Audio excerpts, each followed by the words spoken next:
to our adult forum this morning. We are delighted that you are here on this beautiful November day. Mostly because we're glad you're here, but also because you will not be sorry you came. We are starting 3 weeks today as part of our stewardship emphasis, looking at different arenas of our world and our bodies, and focusing on what it means to be good stewards of those things. And today we are talking about stewardship of the brain, and you will walk out of here not only smarter and more inspired than you were when you started. I love setting up a good presenter, isn't that great? Mark Schoepp is here. He is with Wheatridge Ministries, and he has a passion for finding out ways our brains work and what we can do to maximize what God has given us. And I am delighted to welcome him to us today, and I will let you tell a little bit about yourself, Mark, and hopefully be treated well by the good people of Sunbury Wheatridge. I'll check if anybody has bricks in their hands. Okay, we'll check that out. Well, hey, very good to be here. Excited about the chance to share, and we are going to talk about the brain. I continue with no small sense of nervousness, talking about the brain, and I have to be honest with you, I have absolutely no research background at all, no medical experience whatsoever. So I'm aware of the fact that there could be people in the audience who are brain researchers for a living. So I'm a little, we'll just forge ahead. But I say that because I think it's good news that I have no background, because what that means is the information I'm going to share with you is very, very accessible, and I think very, very important for us as we are good stewards of the bodies God has given us. I'm going to be talking really about stewardship of our whole bodies, and we're going to get at it by looking at the brain. My background is what we call DCE, Director of Christian Education. I grew up in Canada, Missouri Synod background, and have been working with Wheatridge for about 4 years full-time, and enjoyed very much. And so we're going to talk about brain gain and living inside God's design. But before we start simply talking about the brain, little pop quiz. Okay, this is an actual question on I think it was a junior high level test, and I just want you shout out the answers you think are accurate. The 6 animals that live specifically in the Arctic. Just go ahead, shout them out. Polar bears, wolverines, Arctic fox, muskox, whales, seals. Okay, we got 6. Okay, here's an actual answer that a junior high student gave on the test. I'm not sure if they have trouble counting or if they just are lazy. I'm not sure which one it is. 2 polar bears, 4 seals. Okay.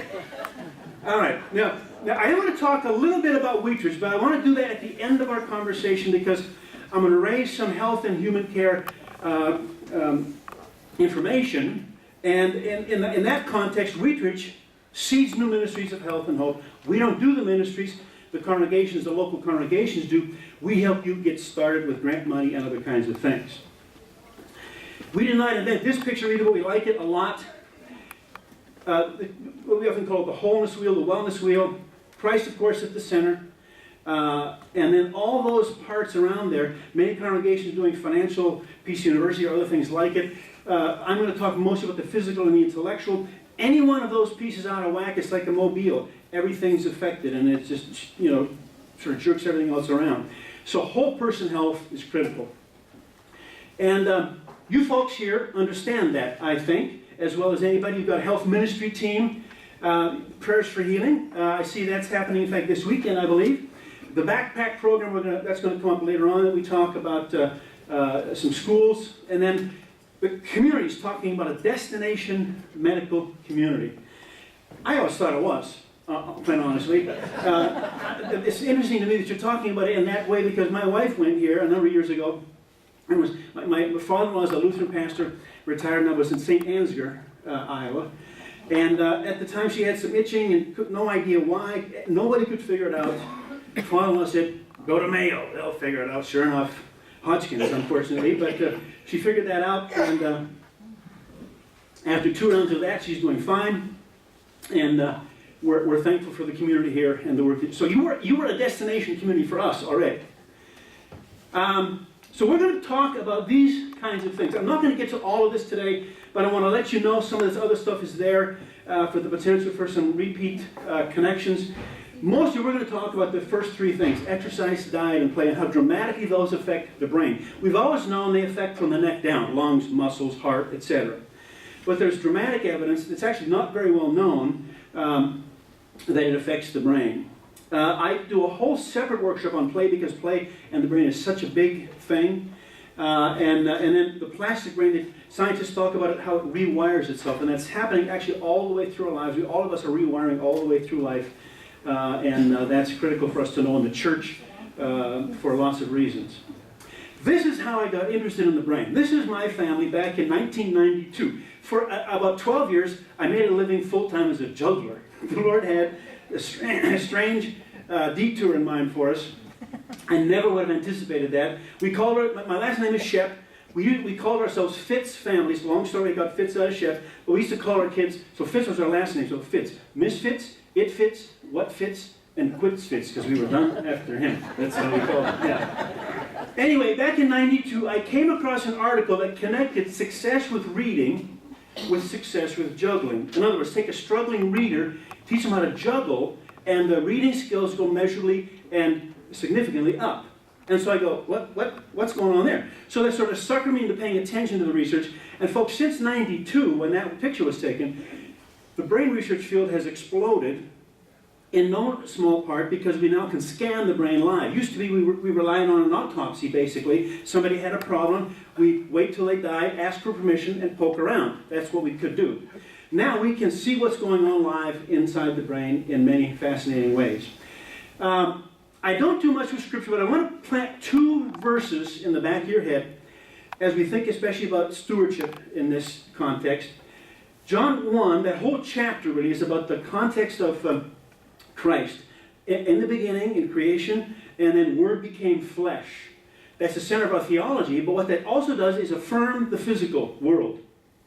And then Luke 10 and Mark are the only places where all four of these are put together. Love the Lord your God with all your heart, soul, mind, strength.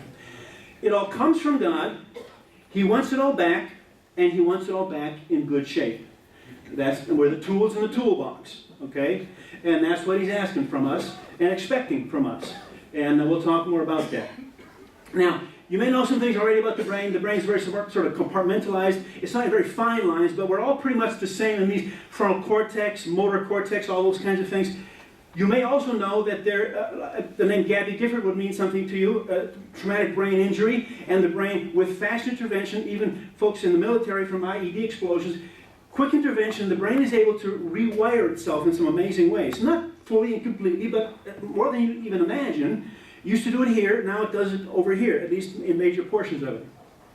So that's true for us, and we're finding more and more about that as we go. If they scanned us all in this room, hopefully our brains would not look like this. A tiny little pea brain in a huge cavity, okay? And I show this picture so I can show this one.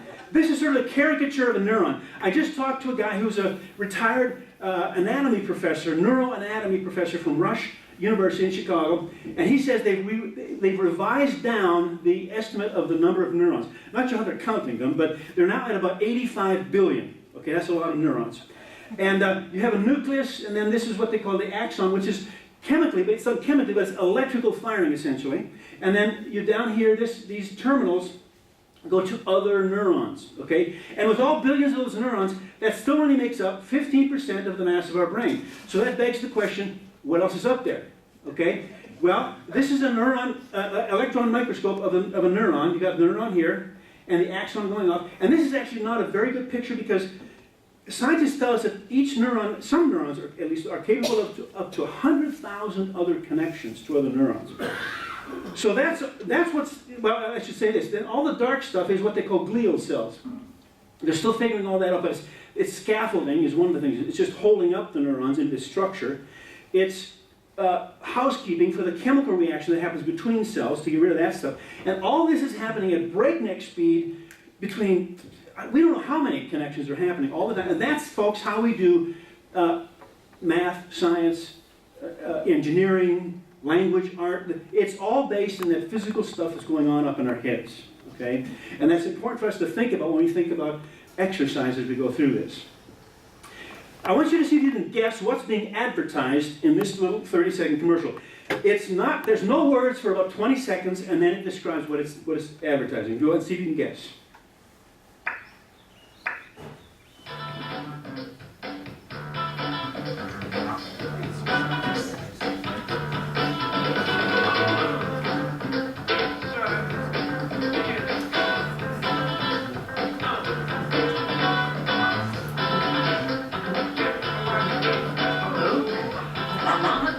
It's one of the many ways to fight osteoarthritis pain. For more information on managing pain, go to fightarthritispain.org. Okay, first of all, has anybody seen that commercial? We've got a small handful. Usually not very many, because there's no big economic engine behind this thing. My guess is all of us in this room have seen the Cialis commercial at least once. Okay? Economic engine pushing it, it's always on the air. All right? And did you guess what they built beforehand? Were you anticipating what they were selling when they were dancing, breakdancing? They were selling movement, exercise, and weight loss for osteoarthritis pain. Okay? The body is I call this living inside the design. The body's an amazing design, folks. And you know that as well as anybody in this community. You also know as well as anybody that things can go wrong. I understand that things can go wrong. My wife was going through that, 2 rounds of cancer. The radiation treatments and the chemo have hammered her heart. She now has an ICD. Lots of things can happen. I understand that. But it doesn't change the design is amazing. And when we live inside the design, the body does pretty well. The trouble is, we haven't been doing a very good job of staying inside the design. And we'll talk about that as we go through this. So 3 simple things to maximize the brain. Exercise, diet, and play, rest, and sleep. I'm going to show you a little video. And by the way, you have some handouts in front of you. I'm going to give you a way, if you're interested, to get access to this video and some other links. There's a way to do that at the end. But this first video is a shortened version of the video you can get access to from City Park Collegiate High School. This is an alternative high school up in Saskatoon, Canada. Alternative high school is code word for School of Last Resort. Okay? And this is the kid we're talking about. His name is Destin Mesner. Now, I had no idea this existed until I saw this video. He has what's called ODD. People are shaking their heads. Oppositional Defiance Disorder. Okay? All you need to know is what that name implies. Destin's plan for his day at school was to make life just as ugly as he could for his teacher. And folks, he was good at it. Okay? His teacher says up, Destin, he's going down. Teacher says over, Destin, he's going under. And by the way, he would cuss and swear at his teacher all day long till the air was thick and blue. He was a third again as big as his teacher, so you deal with that, okay, if you're the teacher in the classroom. That was their day. She came across, well, I'll let the video talk for itself. I've got to turn this volume down just a little bit. That's kind of one of the reasons why I was put into an alternative school. Is the volume okay? Is because I swore in class, and I used to not really like anyone at all. But Cameron could see enormous potential in her students. The question was how to get at it. She thought there could be an answer in a book entitled Spark by Harvard University psychiatrist John Ratey. Spark examines how exercise affects the brain. It promotes a process what we call neurogenesis, or growing new brain cells. There's nothing that we know of that does that better than exercise. It doesn't only help brain cells grow, says Dr. Ratey, it also affects behavior. People are sharper, they're more attentive, they're less impulsive, they're less fidgety, they can sustain their attention longer, and it promotes their ability to sort through information and take it in. Ratey's best example is Naperville Central High near Chicago, which today has one of the best academic records of any secondary school in the U.S. and one of the lowest obesity rates in the country. 18 years ago, the school developed a fitness program where every student did vigorous aerobic exercise every day for 45 minutes.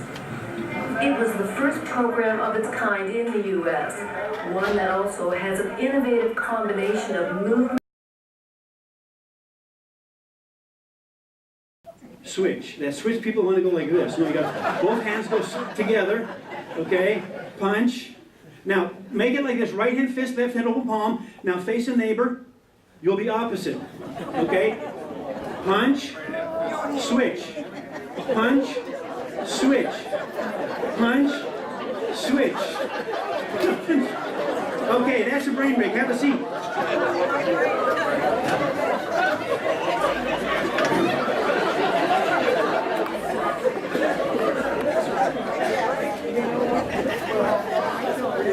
Well, somebody asked how long.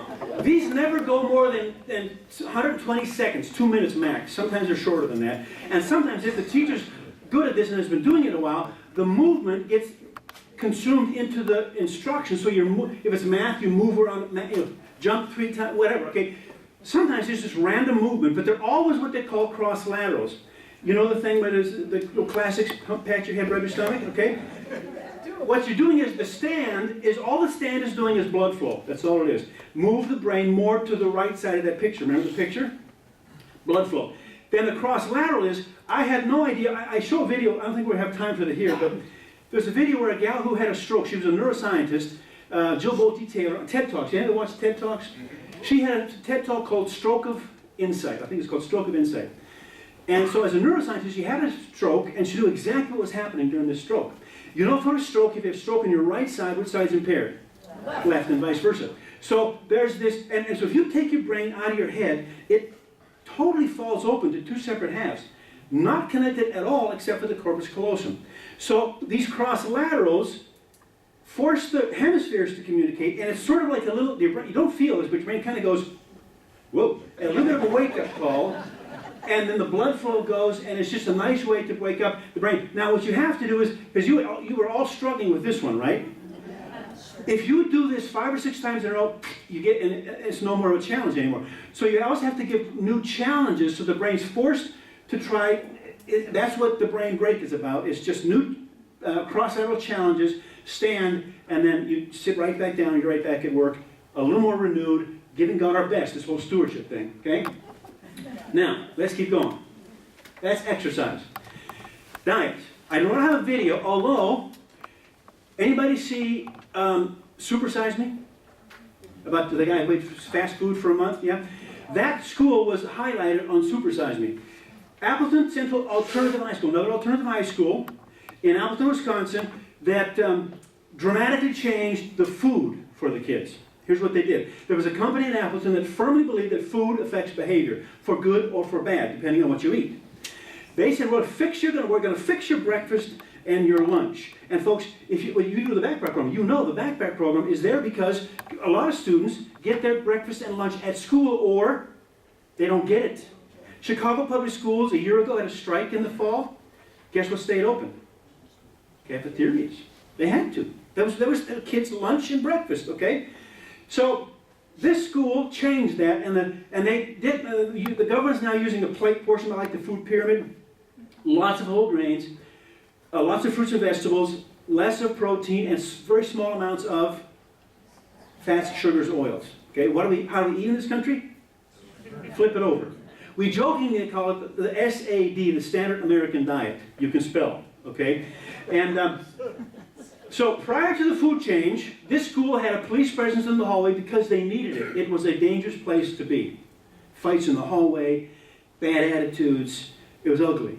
1 year later, after the food change, police presence is gone, has not been back. They don't need it. Now, these are alternative high school students. They did not become A students in a year, but they could deal with the academics, just like with Destin Mesner, because they weren't dealing with the behavior. Okay? And I talked to one of the counselors recently, and I said, how's it going? He said, great. In fact, he said, the whole school district is feeding their kids like this school did because they saw such a dramatic change. And, by the way, he said, we still frisk at the door. Now, if they find a weapon, they're going to take the weapon away. They're not frisking for weapons. They're frisking for sugar, food, junk. The kids have learned, do not bother bringing it. It's in the garbage can. We don't get it back. They took the stand that we're not going to allow that stuff in the school because it's bad news for their behavior. And at 4 o'clock on, no control. And the students have learned over time that it helps. They have what they call a junk food day about once a semester. They give the kids, eat whatever you want. Kids go, oh, they can't help themselves. At the end of the day, they're going, oh, what was I thinking? They can't concentrate, they're tired. They know from experience that the food change has helped them dramatically.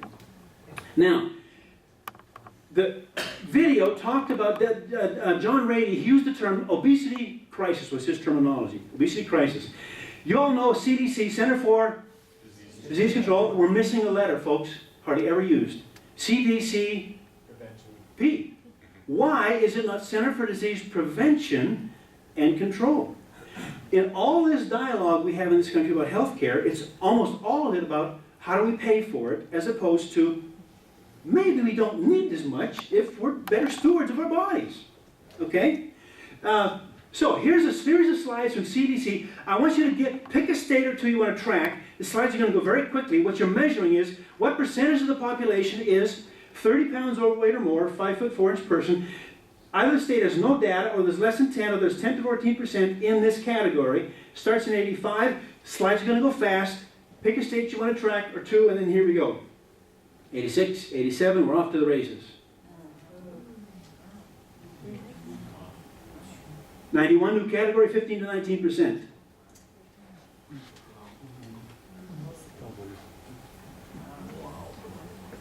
'97, new category, over 20%. 2001, over 25%. 2005, over 25%, over 30%, excuse me, over 30%. Now this series ends in 2010, but the research has indicated, the last I saw, we're on target about 2025 to be approaching 50, in a high 40% of the population, okay? We just have to say it honestly, that is not good stewardship of our bodies, okay? And what's happening now is this is the first generation of young kids who will have a lower life expectancy than their parents. We have immigrants coming to our country who lose life expectancy. To gain our lifestyle, they lose life expectancy. That's not a good sign, folks. Here's what it looks like in a commercial. I'm sorry, a cartoon. Let's see, beef jerky, potato chips, gummy bears. It's all the major food groups. Woohoo! That's a kid's lunch at school, okay? That's the fuel for the day, people. And we take better care of our cars, really. Now, I know this is not the case now, but suppose diesel fuel would be $1 a gallon less. And you drive in with an unleaded car. $1 less. Well, I'm putting diesel fuel in. Of course not. The car doesn't run on diesel fuel. Same thing with our body. There's certain things that are available to us to eat that just are not good for us. And we just put it in anyway. We learn about people by studying animals. Rats is one of them. I think on the hat it gives the name of a guy a doctor in San Francisco. Dr. David Lustig is his name. He takes a severe position against sugar. He calls it a poison, just flat out. He says sugar's a poison, fructose. And now people argue with that, but here's a study. They took 3 groups of rats. Group A, they gave regular rat food, healthy rat food, whatever that is, at regular intervals, and the rats were fine. Okay? Group B, they gave that, and then 1 hour a day, at exactly the same time every day, they opened a little trap door with a little walkway that went to a little table filled with human junk food. Whatever you want to think's on there. Twinkies, Ding Dongs, whatever. Okay, what happened? Same time every day, they learned over time, Bob, wait till 10, the good stuff's coming at 10. And they saunter over at 10 and binge eat, and then they get forced back and they forget the other stuff over here. Third group, reverse it. 23 hours a day on the junk food table, open the gate the other direction. What happens? Did they bother going across? No interest in the regular food. Group B and C were dramatically overweight and had a messed up reward threshold system, particularly Group C. The system is, our bodies have a very well-designed system that when our brain gets enough leptin, it says full, push away from the table. That system gets really messed up with all the sugar, and scientists are also thinking the additives, the junk we put in the food, mess that system up. So our brains don't get the signal to flip the switch. And despite all the evidence to the contrary, our brain's saying, what are we stopping for? Bring it on. And then we have what's called addiction. It gets worse. You know those dog collars where they don't bark or they don't cross a perimeter fence? Doesn't kill them, but they do not cross the fence, right? They did that to this little grid. After the pattern was set for those rats, they electrified the grid. Wanted to see what would happen. How bad did they want the food? Group A, well, first of all, they made them a little hungry, so they were interested in food. Group A had never tasted the junk food. Oh, no interest at all, went back to the good food. Group B, oh, they wanted that food. They stood at the edge of the... Group C, don't get blasted the way right across, because what do we call it? We call it addiction. We're now doing intervention language, folks, around food for humans. This is another example. We have to put bigger crash test dummies in our cars to test appropriately for now a third, soon to be a half of the population. Okay? This is a fairly stark reality. The church has always seen the left picture and responded. Two different ways. You do it in your backpack program. That's one way. You feed them. And then the second approach is, so why are these kids always hungry? Why are these? There's a system in place that maybe we can address the system. Okay, so two ways to approach it. Same thing on the right side. There's a system in place that's, we're swimming in a sea of sugar is one of the things in the system, and etc. And so both of those, neither one is healthy. They're both malnourished. And the church can respond to both sides of that equation with help and health and make a difference. Anybody here New Val? Yeah? Where do you see New Val? At the grocery store. You have it. See, not that many places have. What New Val is a very neutral method of deciding which of these, let's take breads as an example. How many feet of bread do you have in your stores? All right? If you're not a nutritionist, I don't know which is the healthier bread. So New Val comes along as a totally unconnected to the food industry definition of which is healthier. It goes 1 to 100. 100 is healthy, 1 is don't bother going there. Okay? And so if you are deciding between two loaves of bread, and you like both of them, and one is 65 New Val, one's 85 New Val, 85, that's the one. Okay? Now, not many groceries have it, grocery stores. Why? The companies that come low on the score have no interest in it being in their stores. Why would you lobby for that if you're a company that your stuff is 50 and below? Folks, a lot of stuff in the stores is 50 and below. So I think what they ought to do is put it on an app. Just scan this barcode, there's the number, okay? Anybody gets access to that kind of stuff, and so that's I don't know if they'll do it or not, but it's a very, very neutral, unconnected to the food industry way of deciding healthy or not healthy, because we need help to decide, given all the stuff that's around us. So now what? One quick example is replace rather than remove. As an example in churches, I don't know what you guys do for church. Most churches, what is it? It's coffee and donuts, right? That's what it is. It's just it's standard procedure, Now, if in most places I know of, if you just yank the donuts, what are you talking about? People get upset about that. So you replace it, offer alternatives. Same thing with the breakfast for kids. If you just yank sugar, you're going to have a battle on your hands. Replace, add protein as an example. Protein helps reduce the cravings for sugar, and so then it's a slow, long process. Destin measure took 4 months.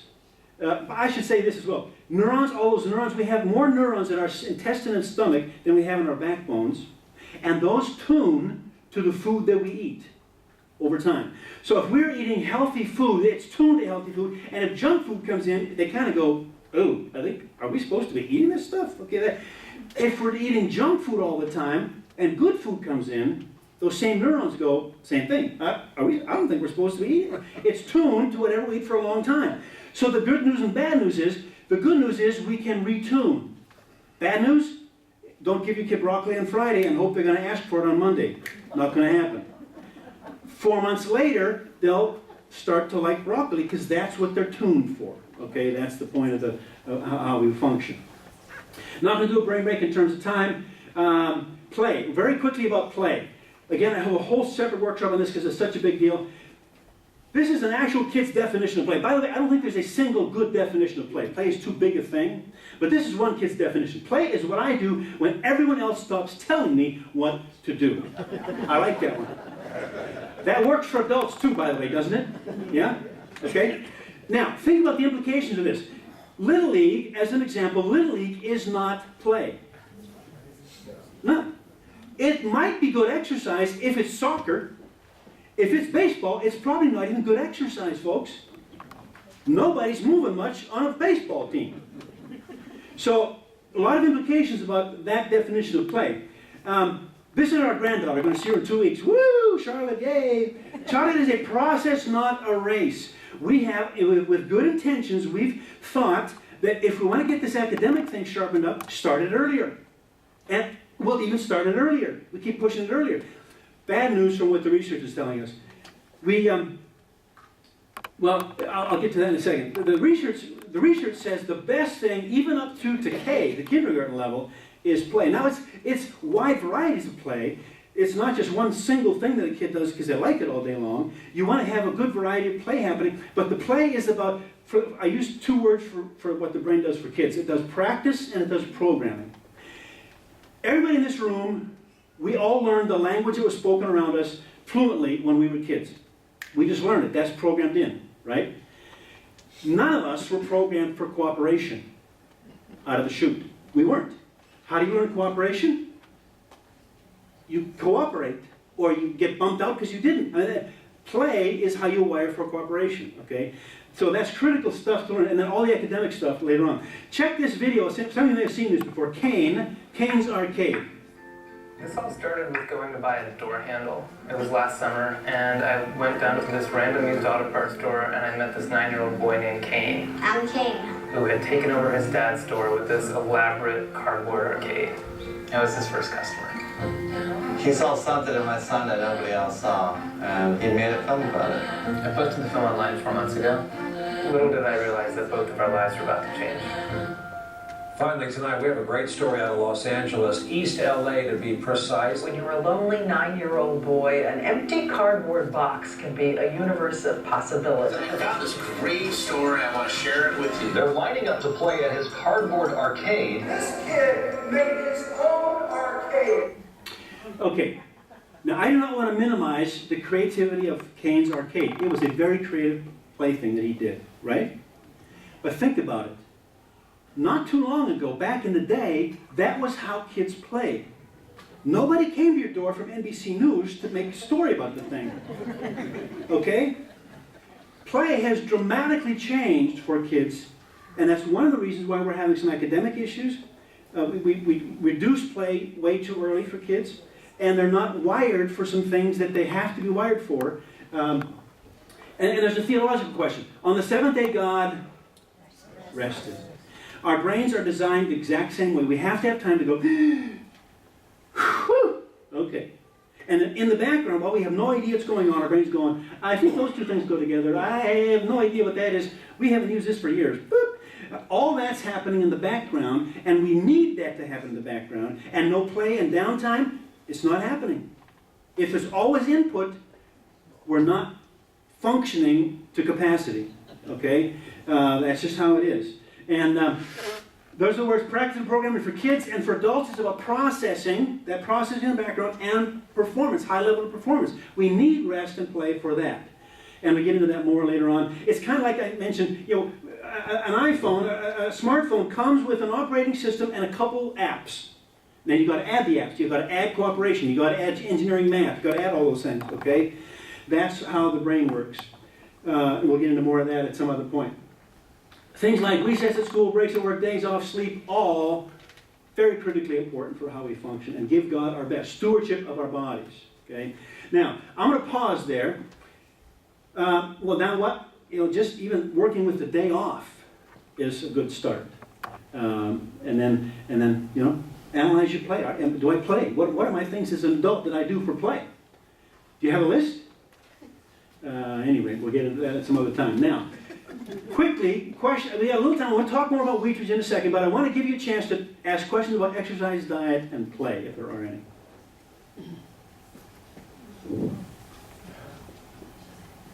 I do what I suggest you don't do, is I keep shoving stuff at you. More. Go ahead. It's just a comment. When you talked about the school, and I volunteered at school, and there was this little boy he was just hyper. So every day. Speak into the mic. Oh, yeah, wrong direction. So every day before the math class would start, the teacher would have him go out in the hallway and run up and down for 10 minutes, just as fast as he could go. And then he was fine. Yeah. Yeah. Some places know enough about it to do that. Many places, what's the alternative? The alternative is medicate. Okay? And let's be honest, some kids need medication. My wife is on the edge and she needs the medication that is provided. But as you saw in the video, some kids, when you live inside the design, they didn't need Ritalin anymore because the movement could balance what they needed. Yeah. Go ahead. Does this work with autism too? Autism.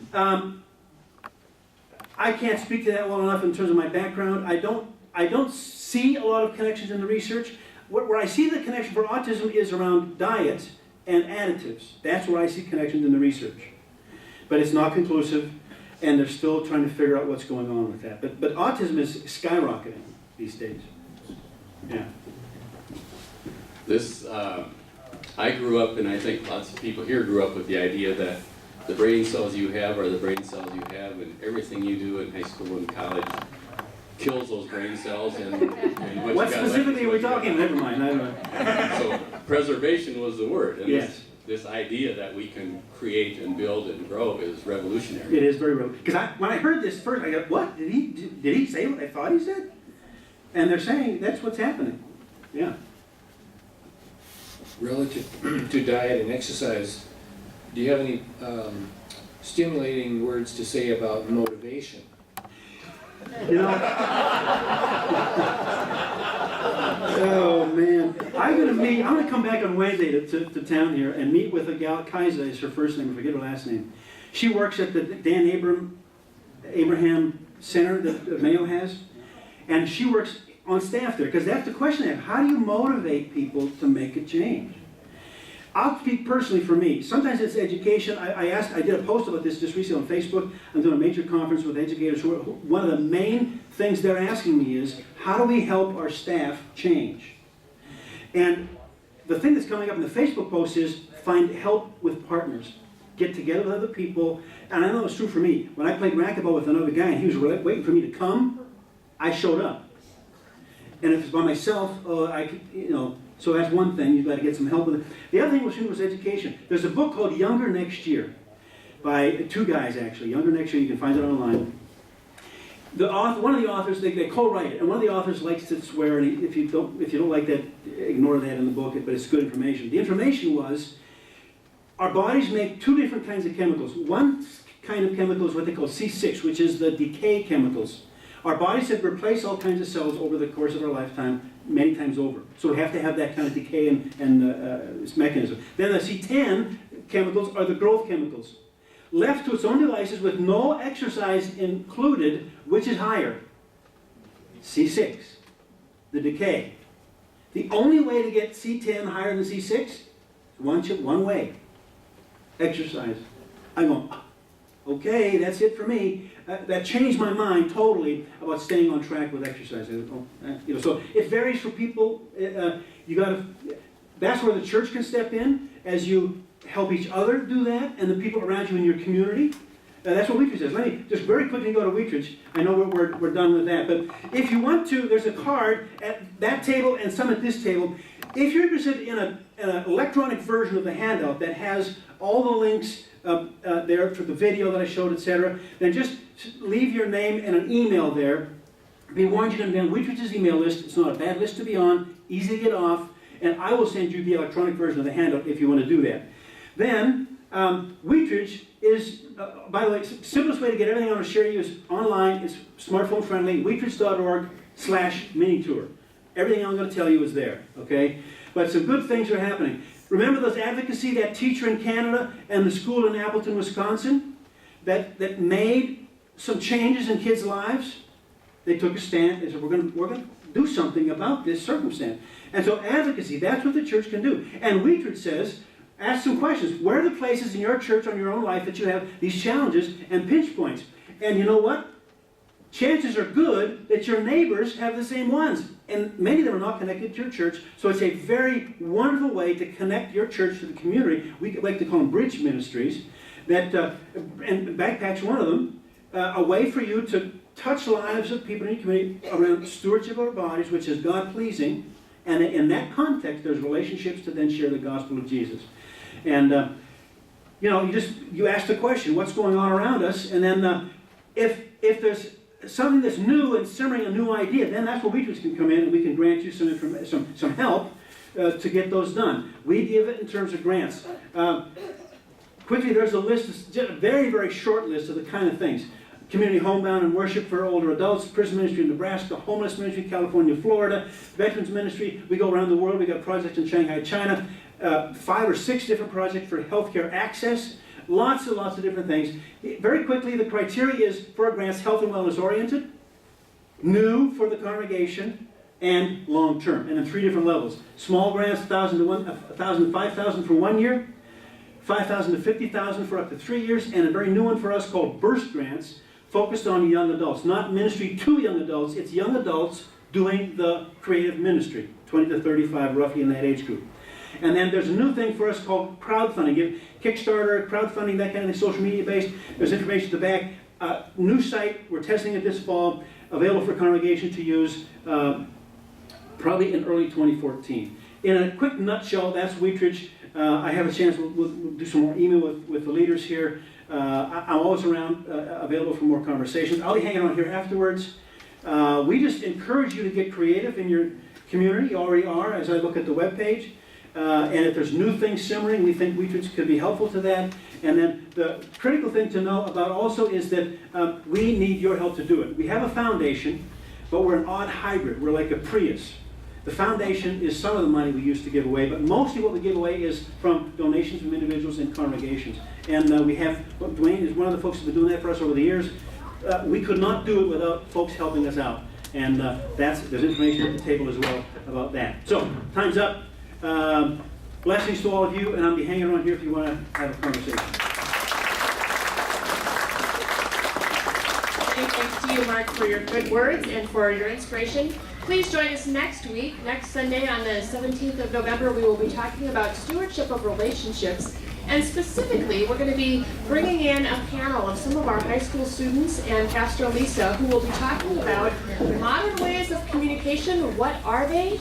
How do they foster good relationships? How can they foster intergenerational relationships? If you have grandkids who wonder why you're not texting or tweeting them to stay in touch, or you have no idea how to tweet or where to start, this is a great place to hear from some of our young people and find ways that we can grow closer as a church and in our families. Thanks much. Thank you, Mark.